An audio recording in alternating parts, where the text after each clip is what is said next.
जी आपकी कौन थी और क्या आपको जानकारी है? उनकी मौत से जुड़े बहुत सारे अनसुलझे सवाल हैं, क्या कहना चाहेंगे? निशा नापित मेरी बहन है, छोटी बहन।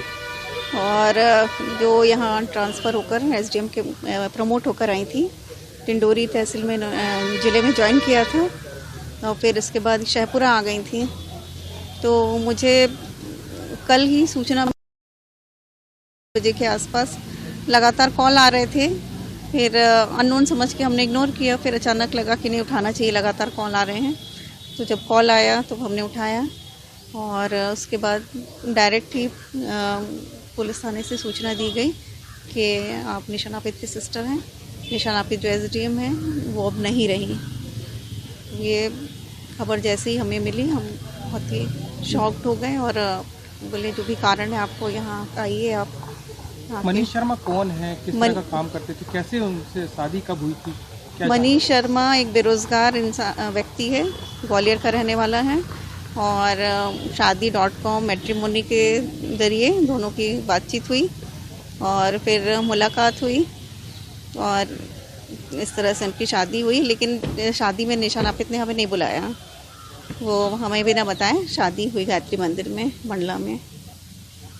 अच्छा, उनकी प्रॉपर्टी से जुड़े बहुत सारी चीज़ें जानकारी लग रही हैं। इनके नाम से कुछ था कि ये लगातार प्रयास कर रहे थे मनीष शर्मा का शुरू से ही मकसद था पैसा ऐंठना और वो जब शादी हुई तो वो उसी समय से ही लगातार उसने दूसरे तीसरे दिन से ही कि मुझे बेरोज़गार हूँ, मुझे काम करने के लिए, व्यवसाय करने के लिए पैसे चाहिए, पैसे दो। और आगे जाकर उसने लोन लेकर उसको पैसे भी दिए हैं 5 लाख करीबन और भी दिए होंगे जिसकी जानकारी बहुत ज़्यादा नहीं है, लेकिन उनकी जानकारी बैंक से मिल सकती है। इस तरह की जानकारी होती थी तो घटना की आपको फ़ोन करके बताती थी कि हाँ, मुझे हमेशा मनीष शर्मा लगातार इनके संपर्क में नहीं रहे। 2-3 दिन रुकते थे, आते थे, उसके बाद फिर 15 दिन, 20 दिन, 25 दिन, कभी महीना भर गायब रहते थे और बस। देखा जा रहा है कि इनके नाम नहीं थी मनीष। हाँ, तो विवाद की स्थिति इसलिए नहीं आई कि इनकी जो शुरुआत से ही जब झगड़ा शुरू हो गया, इनका आपस में विवाद शुरू हो गया और तो ये कि तो फिर इसने दस्तावेज में नाम नहीं डाला कि संबंध जब हमारे अच्छे होंगे, जब ये हमारे लगातार साथ रहेंगे तो उसके बाद देखा जाएगा। तो मारपीट की जो घटना घटती थी, कितनी बार फ़ोन किया आपको निशा ने? मारपीट मानसिक प्रताड़ना, शारीरिक प्रताड़ना ज़रूर थी और हर बार ही बताती थी। जब भी वो आता था हर बार वो तनावग्रस्त करके ही जाता था और हर बार उसकी सिर्फ एक ही डिमांड थी, पैसे की। कुछ पैसा वो देती थी, आने जाने का किराया देती थी और शायद कोई जो भी वहाँ काम कर रहा था, जो भी इसके लिए, हमेशा वो पैसे लेके ही जाता था। अच्छा, क्या लगता है पहले भी कोई घटना सामने आई? इसके पहले डिंडोरी में भी इस तरह की कोई आई थी और उसने हमको बताया नेक्स्ट डे कि कल मतलब क्या हुआ ये नहीं बताया, बस ये बताया कि मेरी कल जान जाते जाते बची है। इस तरह के। आप यहाँ पहुँची, घर भी गई होंगी, किस तरह के क्या हालात दिखे घर में?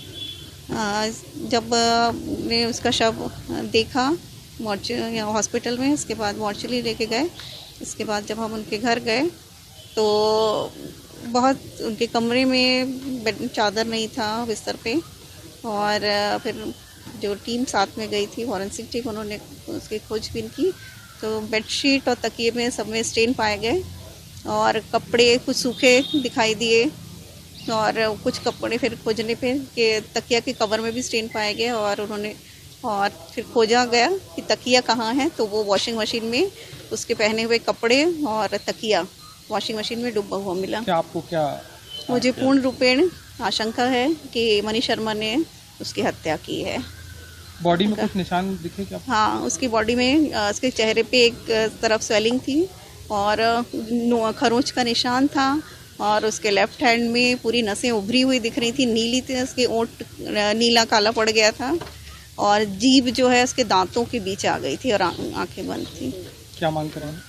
तो मैं यही मांग कर रही हूँ कि वो जो अगर इसने ही ये कृत्य किया है जैसा प्रतीत हो रहा है तो आप मेरी बहन को भी न्याय दिलाएं और न्यायिक जांच हो, सही तरीके से हो और अपराधी को उसके करने का दंड मिले। जांच में है, मनीषा देवी है और पीएम रिपोर्ट अभी अप्राप्त है।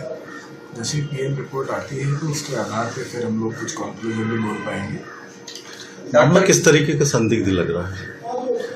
पीएम रिपोर्ट आने के बाद ही उसकी संदिग्धता के बारे में बता। सर बॉडी में जैसे कि सूत्र बता रहे हैं चोट के निशान हैं और जो निशान घर में भी थे आवास में कुछ छुपाने की तथ्य छुपाने का प्रयास किया गया है, वॉशिंग मशीन में कपड़े पड़े डाले गए हैं, ये सूत्र बता रहे हैं।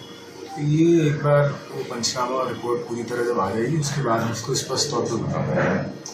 अभी सर जानकारी लग रही है कि उनके जो पति हैं एसडीएम मैडम के, वो तबीयत उनका स्वास्थ्य गड़बड़ाया है, हॉस्पिटल में भर्ती है। एहतियात के तौर पे क्योंकि रात भर के लगे हुए हैं और उन्हें नींद भी वो नहीं करी है, वो सब नहीं करा, तो एहतियात के तौर पर हॉस्पिटल में डॉक्टर की निगरानी में। डॉक्टर का कहना है कि 4-5 घंटे पहले ही उनकी मौत हो चुकी थी, ब्रॉड डेड उनको लाया गया।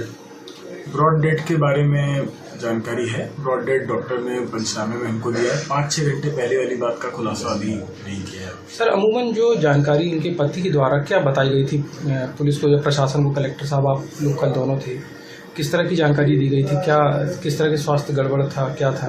उन्होंने बताया कि इनका स्वास्थ्य गड़बड़ रहता था, खांसी की दिक्कत रहती थी।